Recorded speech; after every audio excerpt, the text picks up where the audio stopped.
صدري ويسر لي أمري واحلل عقدة من لساني يفقهوا قولي وأشهد أن لا إله إلا الله وحده لا شريك له وأشهد أن محمدا عبده ورسوله أرسله بالهدى ودين الحق ليظهره على دين كله ولو كره الكافرون. اللهم صل وبارك على سيدنا محمد وعلى آل سيدنا محمد من يوم هذا إلى يوم الدين. أما بعد فأوصيكم عباد الله ونفسي تقوى الله وقد قال يقول قال الله تعالى والذي أنزل السكينة في قلوب المؤمنين يزدادوا إيمانا مع إيمانهم. بارك الله لي ولكم في القرآن العظيم ورفعني بما فيه من الآيات والذكر الحكيم. وزاد السلام. أما بعد الشكر الله سبحانه وتعالى ambaye amejalia mimi na wewe kufikisha katika juma hii ambayo ni juma ya mwisho wa mwezi wa Shaabani, si kwa mapenzi yetu wala kwa wakati zetu wala kwa nguvu zetu, isipokuwa kwa mapenzi yake ndiye Allah subhanahu wa ta'ala.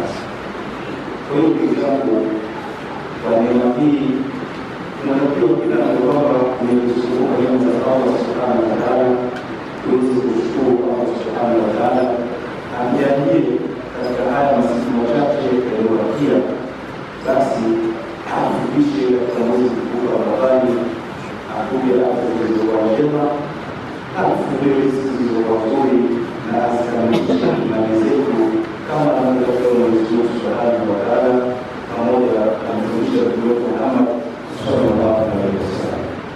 Ndugu zangu, ibada iliyokujia mbele yetu ni ibada ya shukuru. Ni ibada ambayo inatakiwa imani zetu zisimame, ziwe sawa, ziwe zimenyooka kwa ajili ya kuwafuata mafundisho ya Allah subhanahu wa ta'ala na kufuata mafundisho ya Mtume Muhammad sallallahu alaihi wasallam. Ndugu zangu Waislamu, Mtume Muhammad sallallahu alaihi wasallam amefanya kazi kubwa ili uweze kusimama Uislamu katika ulimwengu na dini hiyo iliyooka katika ulimwengu, watu wasio wanasumbuka kwa ajili ya kumjua Mwenyezi Mungu na kumjua Mtume Muhammad sallallahu alaihi wasallam. Ndugu zangu, mada ambayo tunaizungumzia kimuktasari ni imani. Imani ni jambo ambalo limezungumzwa katika Qur'ani. Aya nyingi zimezungumzia Qur'ani, sehemu nyingi imezungumzia imani. Kwa hiyo imani wa qawlun wa fi'lun, imani nayo ni maneno na vitendo. Huwezi kuwa na maneno matupu bila kuwa na vitendo, na huwezi kuwa na vitendo bila ya maneno. Kwa hiyo vitu hivi tunatakiwa viwe pamoja, ili ndugu zangu tuweze kusimama katika mwezi wetu mkuu wa Ramadhani kwa imani, sababu imani inazidi kwa kumtii Mwenyezi Mungu na imani inapungua kwa kumwasi Allah subhanahu wa ta'ala. Sababu ndugu zangu Waislamu, mwezi huu wa Ramadhani wengi imani zetu zinashuka, kama tulivyosema, wengine tumeshajiandalia dozi special kutoka kwa Mungu. Kila mmoja sasa hivi hizi siku hizo wasikie mlango na finansiwa. Hiyo ndugu zangu, imani inapokelewa kwa kumwamini Mwenyezi Mungu na kwa kumwamini Mtume Muhammad sallallahu alaihi wasallam. Ndugu zangu,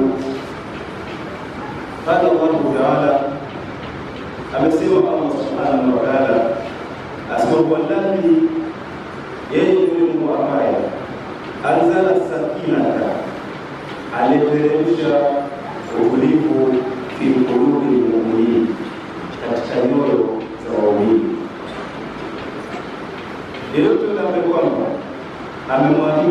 Subhanahu wa Ta'ala, Mwenyezi Mungu amekuletea utulivu. Wewe ukiona katika moyo wako utulivu, basi kumbuka kwamba Allah Subhanahu wa Ta'ala hujamwamini na kutatiwa.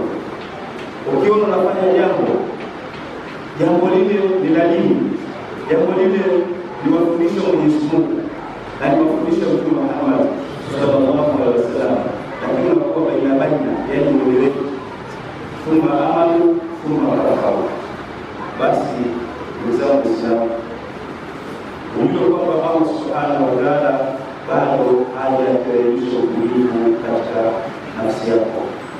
Zidisha kumwomba Allah Subhanahu wa Ta'ala akupe utulivu katika nyoyo, sababu unapopata utulivu katika nyoyo unafanya mambo yako kwa hakika na unafanya mambo kunyooka, ambayo una wasiwasi na wala hubabaiki kwa lolote lile. Lakini mzangu sana, ukikosa utulivu katika nyoyo, katika kila jambo ambalo liko mbele yako, unakuwa kuna wakitanalo, unakuwa na wasiwasi. Kwa hiyo mzangu sana, nikuombeni pamoja na kuomba nafsi yangu, muombe Allah Subhanahu wa Ta'ala atuteremshie utulivu katika nyoyo zetu, ili tuweze kudiriki mwezi mtukufu wa Ramadhani hali ya kuwa tukiwa na imani thabiti, imani ambazo zimekamilika, imani ambazo ni sheria ya Mwenyezi Mungu na ndio mafundisho ya Mtume Muhammad sallallahu alaihi wasallam. Tena sio hivyo, anasema yazdadu imana ma imanihi, ili Mwenyezi Mungu azidishe imani zetu pamoja na imani zao. Mwenyezi Mungu atujalie. Kwa hiyo asimu anfusakum kabla ya kuhasab, kila mmoja aichunguze nafsi yake kabla ya kuchunguza.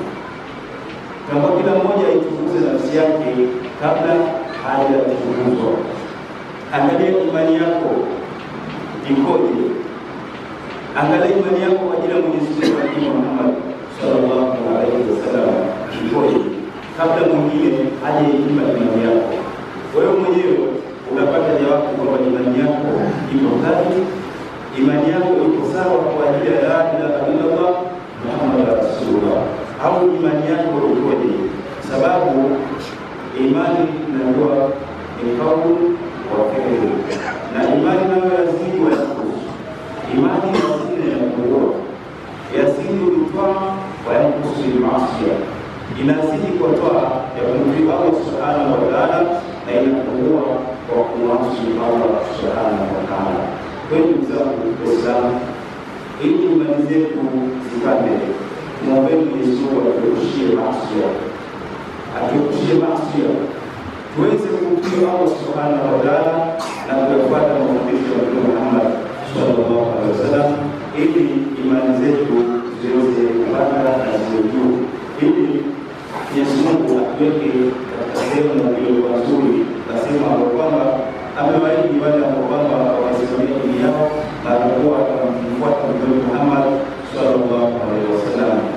Allah anatuletea wazidnao huda, basi tunawazidishia wao uongofu. Wale wenye imani Mwenyezi Mungu kuwazidishia uongofu, yaani ameongoza katika njia iliyokuwa sawa, wanakuwa hawana wasiwasi kwa hali yoyote ile ambayo kwamba watakutana nayo, kwa ajili ya kutafuta radhi za Mwenyezi Mungu na kwa ajili ya kutafuta mapenzi ya Mtume Muhammad sallallahu alaihi wasallam. Wao watakuwa wenye kuelewa kwa lolote lile. Tunaambiwa unapokuwa na imani walhubu fillah, unatakiwa upende jambo kwa ajili ya Mwenyezi Mungu. Unapokuwa na imani kali, upende jambo kwa ajili ya Allah, na unapopenda jambo kwa ajili ya Mwenyezi Mungu, imani yako inatakiwa isiwe yenye kudhoofika. Kwa hiyo kama unapenda Mwenyezi Mungu mtaki, basi na imani yako iwe ya mtaki, kwamba uangalie hili linalofanya ni sahihi kwa ajili ya la ilaha illallah Muhammad rasulullah. Walhubu fillah, na unapotukia pia utulie kwa ajili ya Mwenyezi Mungu. Unapotukia jambo la kumwasi Mwenyezi Mungu, basi pia utukie kwa ajili ya Mwenyezi Mungu. Sisi leo mtu anaweza kaa na mkia labda mmoja 10,000 anamwambia sina, anakuwa ni 10,000 kwa kanyima. Mwingine labda ameomba kitu fulani kanyima, mtu anamchukia. Uzao sana. Haya sio mafundisho ya Mungu wala sio mafundisho ya Mtume Muhammad sallallahu alaihi wasallam. Angalia unamchukia mtu kwa ajili ya nini? Unamchukia mtu yuko katika sheria za Mwenyezi Mungu, unamchukia mtu katika mafundisho ya Mwenyezi Mungu, unamchukia mtu katika mafundisho ya Mtume Muhammad sallallahu alaihi wasallam. Angalia kuchukia kwako unamchukia kwa nini? Leo ndugu zangu Waislamu, sio siri, kuna watu imani zao zimepanda kwa ajili ya mpira. Watu imani zao zinaporomoka kwa ajili ya mpira. Mtu timu yake kufanya vizuri ni bwana inshallah safari na wakati kufanya jambo fulani. Hili ni jambo ambalo si la Mwenyezi Mungu wala la Mtume Muhammad sallallahu alaihi wasallam. Watu wanapoteza muda kukaa kwenye TV kusikiza habari kwenye redio ili ajue timu yake imefanya nini. Kwa hiyo ndugu zangu Waislamu, ni nani ambaye kwamba anakaa akatafuta muda akaangalia imani yangu inazungumziwaje kwa ajili ya mafundisho ya Mwenyezi Mungu na Mtume Muhammad sallallahu alaihi wasallam? Kwa hiyo ndugu zangu, tukiwa tu timu zetu tunazipenda na tunajimani nazo, zikifanya vizuri tunajimani nazo, na zikifanya vibaya imani inapungua, basi ndugu zangu Waislamu, atuangalie imani zetu kwa ajili ya Mwenyezi Mungu na Mtume Muhammad sallallahu alaihi wasallam. Kwa hiyo anasema kwamba unapofikia kwa ajili ya Mwenyezi Mungu na unapopenda kwa ajili ya Mwenyezi Mungu na unapofikia kwa ajili ya Mwenyezi Mungu bila imani, miongoni mwa nini? Mwa imani. Unatakiwa ufikie mtu anamwasi Mwenyezi Mungu, mwelekeze kwanza, usimfikie tu kwa kumwelekeza, mwelekeze bwana, hii Mwenyezi Mungu anataka hili, Mtume anataka, mafundisho ya dini yetu hayapo hivyo, tunatakiwa kuishi hivi. Ndivyo anataka Mwenyezi Mungu na ndivyo anataka kiongozi wetu Mtume Muhammad sallallahu alaihi wasallam. Ukishamwona mtu umemwelekeza haeleweki kwa ajili ya Mwenyezi Mungu na Mtume Muhammad sallallahu alaihi wasallam, ndio tufikie na mpende mtu ambaye kwamba anafanya ibada, anasimamia mambo ya Mwenyezi Mungu, anasimamia mambo ya Mtume Muhammad sallallahu alaihi wasallam. Huyo hiyo ndio upende katika hali kama hiyo. Kwa hiyo ndugu zangu Waislamu, muda tunao, kila mmoja kuangalia imani yake. Imani yake inapandaje kwa Mwenyezi Mungu na imani yake inakuwaje kwa Mwenyezi Mungu. Angalia imani yako, unapenda nini kati ya Mwenyezi Mungu na vitu vya dunia. Wewe ukiwa unapenda zaidi mpira kulikoni Mwenyezi Mungu, basi imani yako iko. Unataka kuangalia imani yako, sababu mpira unachezwa muda wa swala saa 10, saa 12, saa 2. Allahu Akbar, Allahu Akbar. Na huko timu inaanza mpira, angalia unaenda msikitini au unaenda kwenye mpira. Ukienda msikitini, basi shukuru Mwenyezi Mungu Subhanahu wa Ta'ala, imani yako imepanda. Adhani inapoadhiniwa, ukibaki kwenye mpira, basi ndio imani yako imepungua, imani yako inaanza nini? Mwenyezi Mungu atukuze na hilo. Sababu haya ni maradhi ambayo yameenea katika ulimwengu wote. Na maradhi haya tuombe Mwenyezi Mungu atukuze. Yameingia kila sehemu, kila mahala maradhi yameingia. Kwa hiyo ndugu zangu Waislamu, wakati wa Umar ibn Abdul Aziz ila hadithi ameandika ujumbe kwa Umar ibn Abdul Aziz kwenda kwa hadithi, anamwambia kwamba innal imani, hakika imani faradhi, ina faradhi zake, wa sharia, na ina sheria zake, wa hududan, na ina mipaka yake, wa sunna, na ina sunna zake. Kwa hiyo imani imegawanyika katika sehemu kama hizo.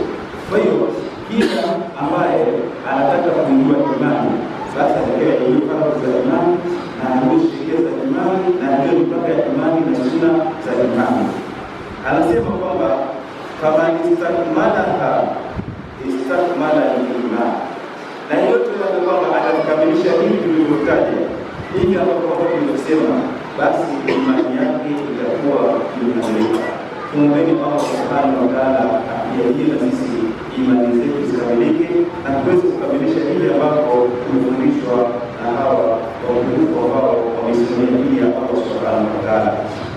Kwa hiyo anasema waman lam yastakmilha, na yote ambaye kwamba hajakamilisha haya mambo tuliyotaja, la yastakmil imana, hajakamilisha imani yake. Kwa hiyo ndugu zangu Waislamu, tuangalieni, jitahidini kutafuta imani, jitahidini kusoma imani. Imani imegawanyika sehemu nyingi sana. Imani ina siri kubwa sana. Kwa hiyo ndugu zangu, muombeeni Allah subhanahu wa ta'ala akupe imani ya dhati. Huyu Abdullah Umar ibn Aziz anasema kwamba fa in aish, ikiwa nitaendelea kuishi muda mrefu, fasaunabbiuha lakum, basi nitakuambieni hiyo imani, au nitakuambieni hayo matumaini yaliyokuwa tumeyataja. Nitakuwekeni wazi katika imani, hata ta'maluha ila, hata ta'malu ila, mpaka mwe mnaitekeleza hiyo imani kama anavyotaka Mwenyezi Mungu na Mtume Muhammad sallallahu alaihi wasallam. Kwa ndugu zangu Waislamu, tunazungumzia hivi mwezi unaokuja ni mwezi ambao tunatakiwa imani zetu zipande zaidi kuliko sasa hivi, na imani zetu zisipungue. Kwa hiyo imani zikipungua, tutakuwa tunashinda bure na njaa, tutakuwa somo zetu zitapotea bure. Kwa hiyo ndugu zangu Waislamu, nikuombeni pamoja na kuiomba nafsi yangu, muombeni Mwenyezi Mungu subhanahu wa ta'ala atukamilishe imani zetu, imani zile vitatu, imani zile zimenyooka kwa ajili ya Mwenyezi Mungu na Mtume Muhammad sallallahu alaihi wasallam. Asema wa in amu, nitakapokufa kama ana ala sufratikum, basi na hakika sitokuacheni njia ikatakueni pamoja na mimi bihadisi kwa kukuia huko katika imani. Kwa hiyo Mwenyezi Mungu atujalie tuwe tumejifungia imani na kutafuta hiyo imani ili tupate ukamilifu wa imani. Ukiangalia hata mwezi mkuu wa Ramadhani, Allah subhanahu wa ta'ala anasema ya ayyuhalladhina amanu, enyi mlioamini. Kwa hiyo huwezi kufunga ukiwa huna imani. Wal asri innal insana lafi khusr illa alladhina amanu. Kwa hiyo kila kitu cha dini ya Uislamu unatakiwa kufanye uwe na imani, imani ambayo ni madhubuti. Ya ayyuhalladhina amanu ittaqullaha wa qulu qawlan sadida. Hiyo wote wale walikuwa wameamini. Kwa hiyo ukiwa umeamini, ndugu zangu Waislamu, unaweza kusema uongo ukamdanganya mtu. Ukiwa umeamini, unaweza ukasema uongo ukadhulumu ukafanya chochote huko ndani ya mwezi mkuu wa Ramadhani, unafanya mambo ambayo ni ya ovyo. Kwa hiyo ndugu zangu Waislamu, nataka kusoma imani. Mwenyezi Mungu amezungumza katika sehemu nyingi, na amezungumza kila sehemu, amezungumza kwa ajili yake imani. Kwa hiyo ndugu zangu Waislamu, nikuombeni na kuiomba nafsi yangu, mtahidi sana Allah subhanahu wa ta'ala atujalie imani zetu ziwe katika nyoyo zetu. Kama kumalizia kwa haraka kuna muda, hadithi ya Baba amehadathana Ismail qala hadathana Malik an Amr ibn Yahya al-Mazdi an Abi Sa'id al-Khudri radiyallahu anhu wa an-nabiy sallallahu alaihi wasallam qala, hadithi kwa hapo kama kwa Mtume Muhammad sallallahu alaihi wasallam anasema kuhusiana na imani. Qala, amesema Mtume sallallahu alaihi wasallam, yadkhulu ahlul janna al-janna, yadkhulu ahlul jannati al-jannata, wataingizwa wale wa peponi peponi, wa ahlun nari nara, na wale wa motoni wataingizwa wapi? Motoni. Thumma yaqulu Allah ta'ala, kisha Allah subhanahu wa ta'ala akasema, akhrijuhu minan nari, watoe wale wa motoni mali kwamba kana fi qalbihi, yule aliyepatikana katika moyo wake likutana habatin min hadal min imani, yule ambaye kwamba umepatikana katika moyo wake chembe ndogo ya uzito wa hadal katika nini? Kutokana na imani. Ndugu zangu Waislamu, angalia Allah anapokea.